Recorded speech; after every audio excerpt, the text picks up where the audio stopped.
gargaje yake yi mar inuwa ko ina ya motsa sai dushi bishiyoyi sun zo da jiriyarsa a su gaishe mabalman yanka a baya ya gaishe ya kuma begen shi rewa ta yi mulka da ƴaƴanta da alfarmar shi Fadi ya yi hidima da kamun gaba da sahaba Muhammadu ya yi kira aka mai da ran da girman shi Rob Mustapha ya biyo don nesa za ka ji kamshi Lidiya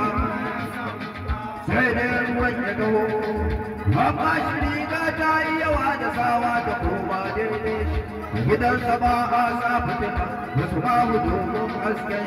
rana wata taurari duk sun samu daina ta haske rana su da ta take wasu kai dai ka zo ba a gane ba ka zauna kasa kai dai ake nema kaka girman ka ya hana gano kai dai gaba da ya kai ne waye ya san kai ka ko an biya an tuno su don kawai sa ambaci sunan yarkin sinanan yana zuwa baka zo a bar sa a zo kai ake tabawa babu wanda yana da lashi don kai kiyama za ta tsaya don kawai a wani masoya ratun ka ya cika soko na ubangiji